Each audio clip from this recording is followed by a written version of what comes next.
hard work. Much Thank you. appreciated. The draft submission on the Productivity Commission's draft report, local government funding and financing.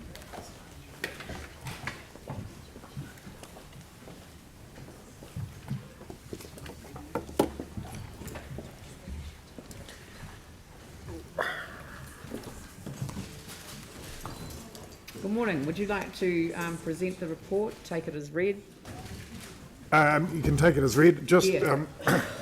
one thing with respect to the process from here.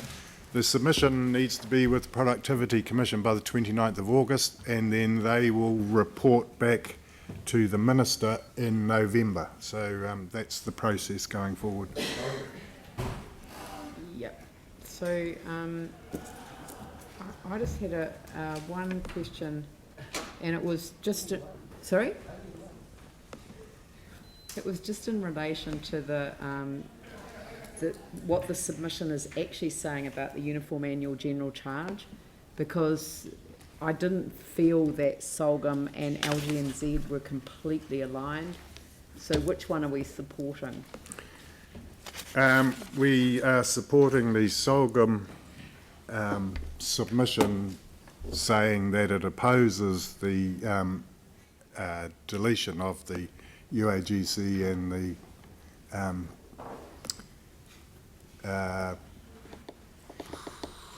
what do you call it? Yep. It's just that the council strongly supports the submissions made by Solgum and LGNZ. LGNZ was a little less robust in that regard, but if you could just clarify that in the body of the document, that would be quite useful from my perspective, that it's specifically that issue, it's the Solgum position on it. Yep. Yep. Thank you. Glenn. Thank you. Just with page 268, Gavin, it's about the urgency you're expressing over the Kainga order and DCs. Could you just explain how that could potentially affect us? Because at the moment, Housing New Zealand pays DCs. Correct.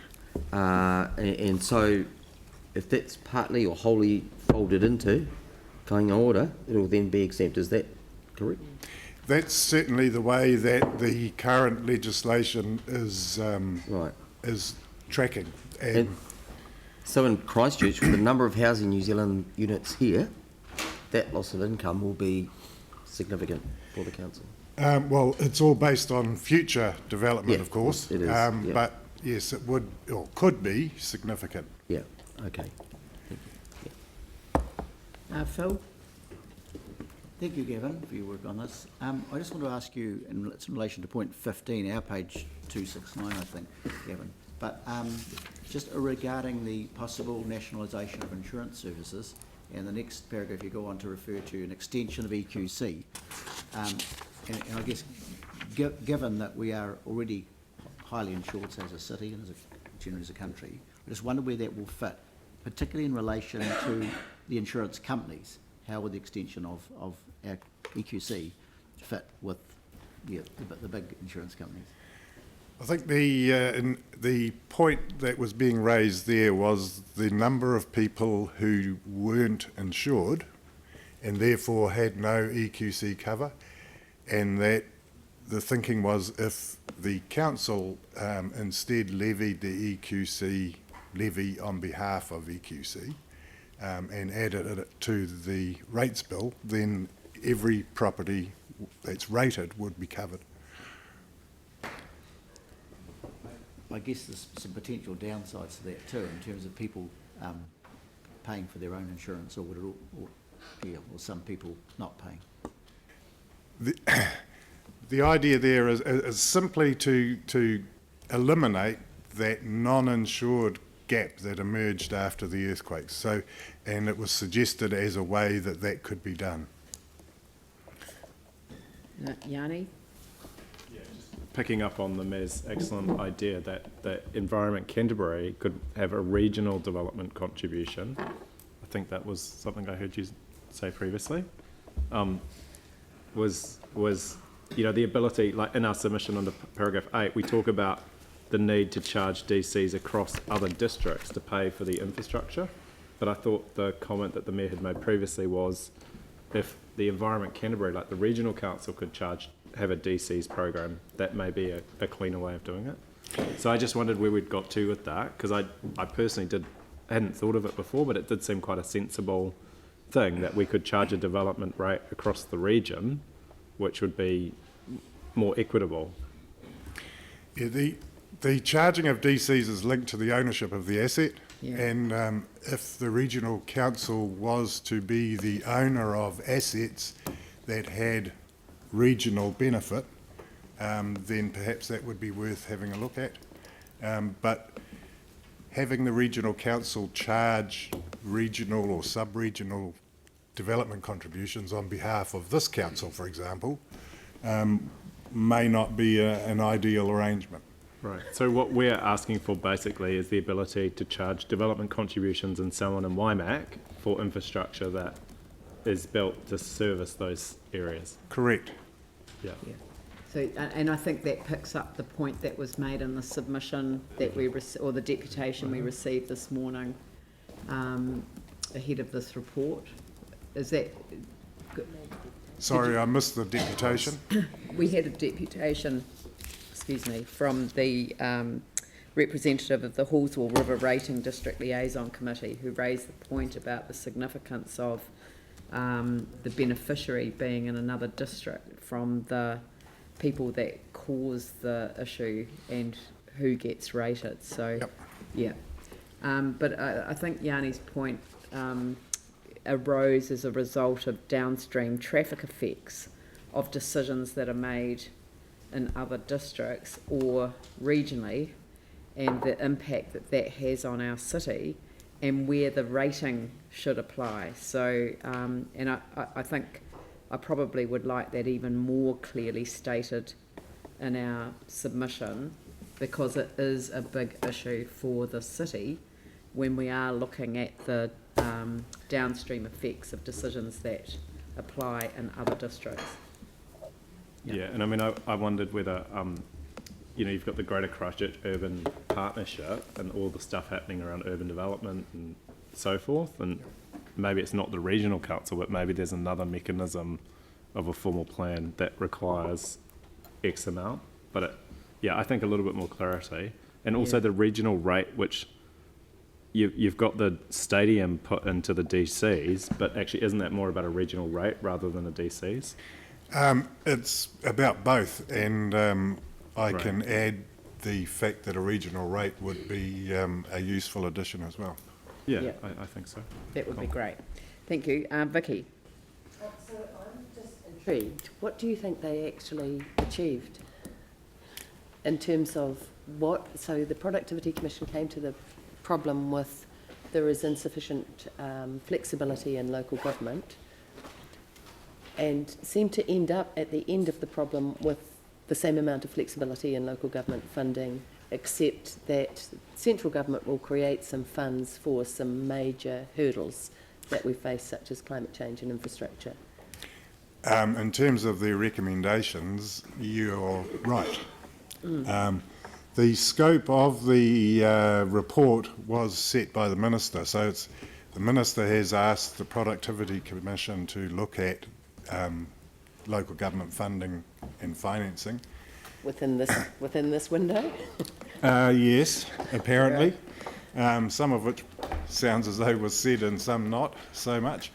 But the findings of the Commission are clearly within the scope that they were given for the report. So basically look at your existing system of funding, which is rates, and tweak around the edges.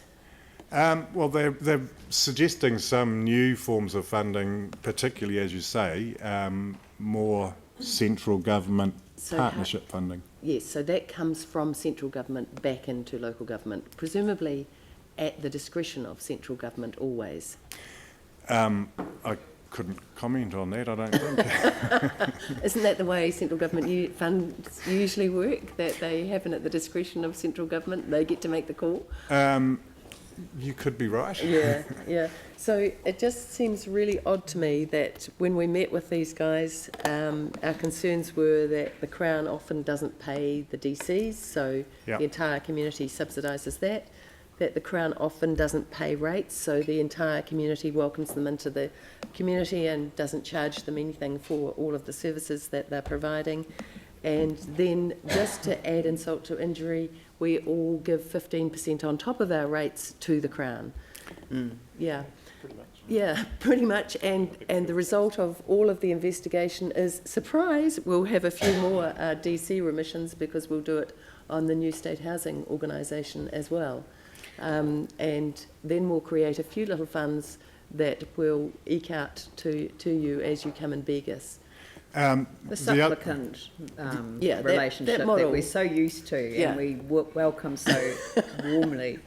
The one that's been going on for sort of about 80, 90 years, yeah. They're in charge and we're completely not secondary but way down the list. It Yeah. sounds like the debating point, actually. So I think we're going to move to debate soon. If there are any other questions, Dion and Well, I Mike. just had one based on the report that was published yesterday, the National Policy Statement, and we've got this thing in here, local and central government need to work in partnership. Yep. Do we need to sort of say something? I'm just wondering whether we should say something in this and say, actually, we were quite disappointed that we didn't really know this was coming out. What? Well, in the form that it did, kind of thing. Because, I mean, it's not really working in partnership. Surprise, urban development. Which one? The urban The National Policy Statement stuff yesterday. the stuff yesterday. I don't know when Surprise. Yeah, I know, but I mean, our submission says... What about the submission date for it? The submissions close on the 10th of October, It's 2 days ridiculous. before the local government election. I mean, the and one it's- group that is covered by the whole discussion document has been given no time to make a submission. It is a very serious issue because it I has know quite it's a serious issue. ramifications I'm only for laughing the because cities. otherwise I'd cry. But if we're doing this blooming thing and we're saying local government and central government need to work in partnership and we've got a whole lot of stuff in there around funding, this has a lot of, that policy statement has a lot of implications for funding for Yep. councils that is going to be passed to councils by a statement the government's making. And I find this stuff hypocritical. And we can include reference to the NPS, if you like, as an example of the current state of affairs. Yeah, Well, I think we should. I actually think that would be a really good thing because, I mean, the document that came out yesterday, there was no prior notification and the submission period is actually designed to work against councils And who local- are affected by it actually And the making communities a that submission. we represent as I well. mean, if we want to make a submission that's signed off by this council, we have to sign it off on the 26th of September because that's our last meeting. Yeah. So- I mean, it's absurd It is. that you could have, I'm sorry, I'm entering Yeah. into the debate. But I mean, You are, this but your is, letter's but, way too polite. You're the chair, you're allowed to do anything. but I do you want me think. to say what I really think? Yeah, No, I do. Yeah. But you've do got you this think we should really make polite mention of letter. it in this? Yes, I do think we should, and I hadn't highlighted it because I've been sort of kind of. Well, it only happened ugh. yesterday. I don't know. Yeah, anyway. Well, I can would can like you to anyway. highlight that as another example of where central government hasn't quite understood the partnership arrangement that we have to have Yep. and the benefits that actually come from us working together. Yeah. I mean, we've just had 2 strategies that recognise that partnerships across the city give a citywide lens. Don't you think central government needs to learn that lesson? Oh, sorry, I shouldn't be asking you that question. That was a rhetorical This is what you question. write in your letter. Instead, you've been so polite. Yeah. Like, I've been- like you say, overall, most recommendations in this report are sound and will make a genuine difference. Like, bullshit, they won't. And we've got an Yeah. example of it Look, just yeah, happened yesterday. There are several words that have been used today that would not be accepted as parliamentary language. Hypocrisy is one of them, and that last word is definitely one of them. Fortunately, we're Mike, not in you had a Parliament. question. It's more of a point, actually. In 23, around the collection of the EQC levies, it mentions beer land. I'm just wondering if that should be removed because EQC doesn't actually cover beer land. It has to be under the dwelling or within so many metres of the dwelling. No, and that was the point, that by using the rating database as the basis for collecting that EQC levy, your bare land would be Well, then you'd have to change the covered. Act, the Act says it's not covered, so it's bigger than that, as it stands currently. Yep. If you want to do this, which I think does have a downside to it, pretty minor though, but the actual levies you'll be collecting only covers certain aspects, and one of them is not fair land. This is complicating things, and maybe just removing that reference might be an easier way of dealing with it, because as you say, there are a lot more issues to consider in putting that forward.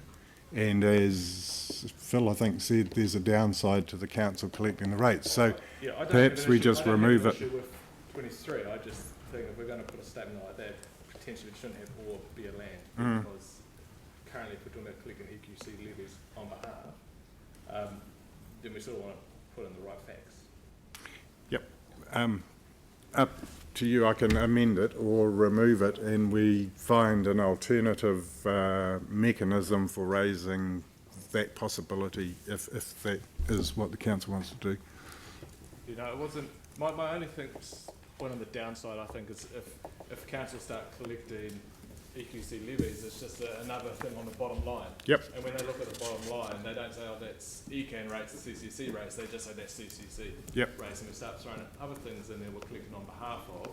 It just looks like we've got this huge rating bill. But I get the point behind this. I think Yep. it's actually a good thing to do. It's just how you can, I guess, sell the fact that it's not all CCC rates. But my point was just around the fact that actually EQC do not cover bare land. Okay, did anyone else have any questions? I'm going to move the report so I can. Can you rewrite your letter so that it's not nearly so blunt? Is that okay? I think I might like, but I mean, I think councillors are going to give me a bit of flexibility around the wording of the letter that goes. Yeah, so can we just add in here, delegates to staff the authority to make changes to the draft that are required to incorporate councillor feedback or to amend errors, and to staff, and the mayor. So to the mayor and staff, you know, because I think that staff can have the authority to do the, you know, the sort of technical changes, but give me the opportunity to add some flavour to the Perfect. submission. Is that all right? Cool. So I'll move that on the basis that I want to close the debate. Seconded by Dion. Right. Open up the debate. Yanni, Glenn, Dion. Yeah, thank you. I think there's some good points in our submission. What's really clear is that we cannot just keep relying on rates to keep funding the things that we need to do in our city, especially when you're faced with the huge amount of development that we have as a city post-earthquake. There has to be other funding sources available, and there needs to be greater partnership and collaboration with government. You know, ironically, this morning we heard from a social housing tenant around the insulation issue. And if you go onto the government's website, if someone owned their own property, the government would help them if they were on low income or in a lower socioeconomic area to put in a heat pump. They would give them a grant up to, I think, 60 or 70% of it. Yet we as a council who's providing a huge amount of housing to people on low incomes and with needs, we don't qualify, which seems completely bizarre. The health outcome is identical, and yet we can't access that government funding. So I think we need to make the point to government that there needs to be additional support to address the things that they're putting in as requirements, and we need other ways other than simply relying on rates increases to fund development in our city, because clearly the current trajectory is totally unsustainable. So I welcome the submission being made. I think it makes some really good points, and hopefully this government is listening and we can get some action. Glenn. Thank you. Yes, I support the direction of this submission. I think it's very good. Looking at infrastructure funding, for instance, if that's a good third of housing building, that's most definitely a point we need to make over funding options there. The vacant land tax is mentioned as well as a potential stick to encourage developers to, get a hurry on to do something with the land. I know another view is to flood the market further with surplus land. We already have a surplus, but someone to take that further, but this could be another way to do it. Over the DCs, various Crown agencies have exemptions, and we do have a schedule of that, which I sent around, I think, last year to all of you. But really, the Crown can't have a free lunch. So at the moment, Housing New Zealand receives the income-related rent subsidy, but the council doesn't, and we're still pushing on that. With Kāinga Ora, the risk is that if Housing New Zealand's folded into that, potentially they will not pay developer contributions, although the council still does. Us as council, OCHD doesn't. And that's another piece of work we've initiated through the Housing Committee as well. So I think we have to push back pretty hard on that. There's no free lunch through Kāinga Ora. Housing New Zealand has to pay. Dion? Yeah, one of the unique challenges that we've faced in our city has been the vacant land, and with people getting their insurance payments from their building that they had on it, they can sit on that land and it doesn't cost them anything, and so there's no incentive for them to move forward with those, with further development on that parcel of land, and it's held us back. And I'm glad to see that we're looking at, well, this can look at mechanisms. I think there, the report from the National Policy Statement talks about cities failing. Well, actually, it's not just around residential dwellings. There's other things in there that actually need to be looked at. So there's a lot in this, and I think it's good to also point out the climate change issues that we're going to be facing as well, to actually think about how we're going to look at future funding for these things. But as has been said, rates I don't think work as well as they could. Or have done in the past, especially as property values go up and the costs of everything goes up, and the inequality that some people feel that they pay on rates. It just doesn't seem to work. And then on top of that, the GST on rates, as was mentioned before, it just seems you're paying tax on tax, and that doesn't seem fair, and that should be coming locally. And one of the examples that I have around having the central government control so much of the funding that comes from local economic activity is NZTA right now. So this city's losing out on a whole lot of NZTA funding, or been deferred a whole lot of NZTA funding, because there's other projects in the rest of the country. And for a very long time, excluding the damaged infrastructure repairs from the earthquake, this city has only had around 70% of the recoveries from the taxes that it pays on petrol. This kind of stuff has to stop, because we're not getting a fair deal. And we need to be thinking about better ways of economic activity, funding the activity that we need to develop. But the one point that I'm really grumpy about in this is the local and central government need to work in partnership. And we've just got another example yesterday with the National Policy Statement coming out. It's sort of, it's a massive document. It has major implications for the city around funding, around how we develop and what we can do with our communities and how our communities are going to react. I just think that we get slammed these things and we have no say over it. Well, we have a little bit of a say, but it's going to happen anyway. And I don't think that's right, and we need better ways to work in partnership, because it does have implications into the future. So I look forward to Leanne summing up and maybe her tweaking of her letter, because I think we actually need to put our foot down a little bit on this stuff. Vicky? I have to say I had huge respect for the Productivity Commission. I thought their report on climate change was stunning, and a lot of the reports that they've done have been excellent. I don't know if it was just the terms of reference of this one being so tight and that should sit with the Minister of Local Government, or what it was, but this one I thought was not excellent in the slightest.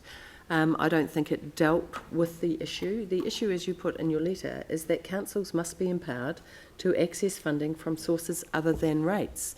That has been a cry of councils. If you read the history of New Zealand local government, it's probably been around for about 70 or 80 years, I think. There is a massive reliance on rates, and it's not a naturally growing income source. There is no inbuilt growth. Contrast and compare with taxes or GST or the raft that central government has, and then look at what pretends to be a partnership. When I was At university in 19, I did my thesis on local government finance. It started off being who pays, who governs and who benefits. And then the Director of Political Science told me, having done the part on who pays, that the rest was sociology, so I couldn't do that part. So it only ended up with who pays. So it only ended up being on local government finance and not answering the entire questions in the world. But clearly what happens is every time we pretend to have an inquiry or any sort of information about rates, is that we run a mile. So you look, for example, at what's happened in Christchurch. The reason Christchurch City Council was actually able to develop the bond that it did from CCHL and borrow the money that it needed was because it owned those companies.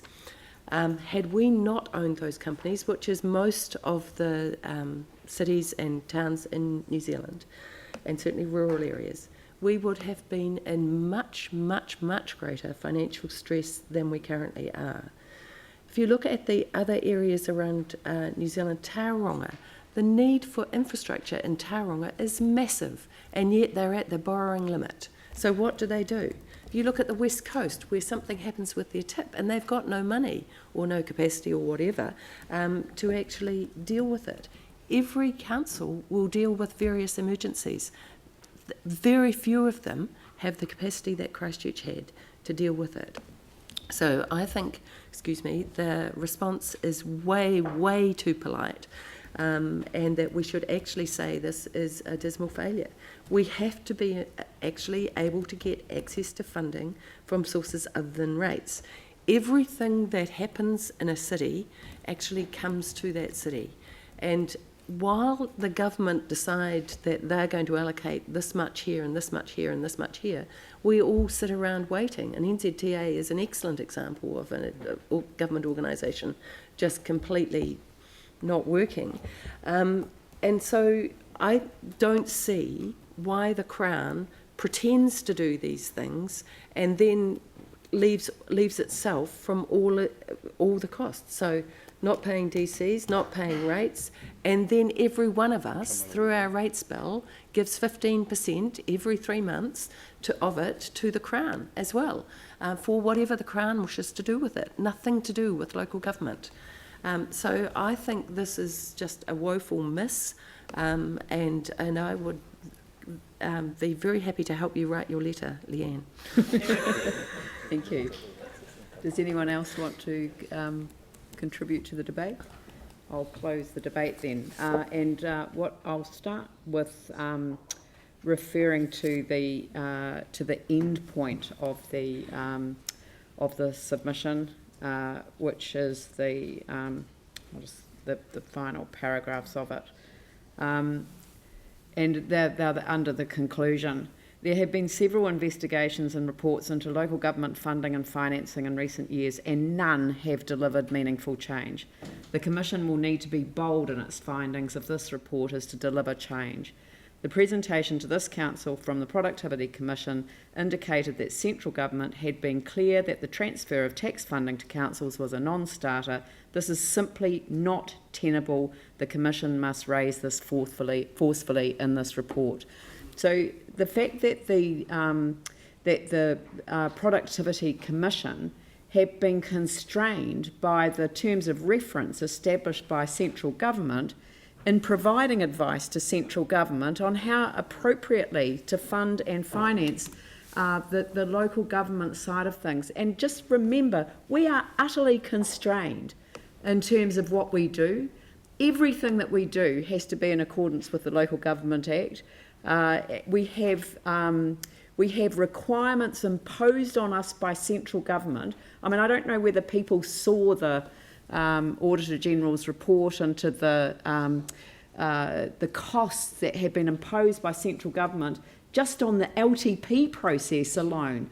It's been massive, and have the public benefited at all from the increased impost that has been put on their councils? No, they haven't.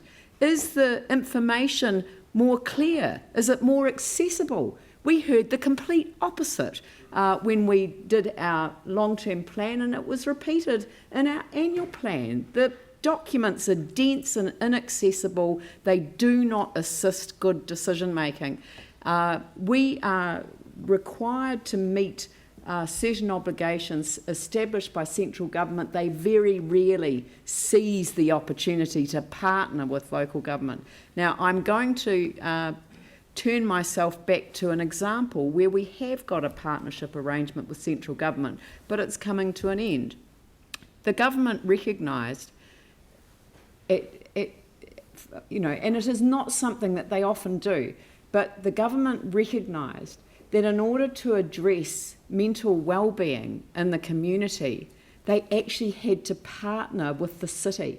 That it's not something that can be done at a top-down level because it requires the community to be engaged. That's why connected communities and active participation are it's such a core critical element of all of our strategic directions. It's part of each of them.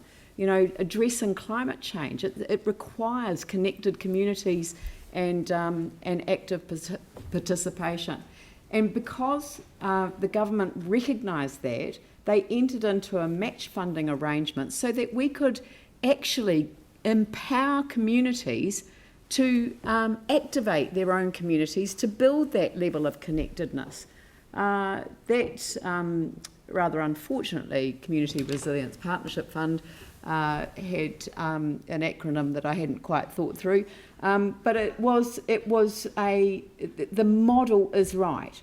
It's where the Crown and the Council, the government and the city come together, and they utilise funding from both the taxpayer and the ratepayer in order to address what is a national problem, but at a local level. And it's like, think nationally or think globally, act locally. And the only way that you get the action locally is if central government actually recognises that we are a ready and willing and capable partner, that we can connect central government to the community in a way that they simply cannot connect themselves. So I will find the appropriate words to add to this submission to encapsulate the need for the Productivity Commission to identify what the opportunities are for central government to partner with local government in a way that's meaningful for both. So on that note, I shall put the motion. All those in favour say aye. Those opposed say no. That's carried.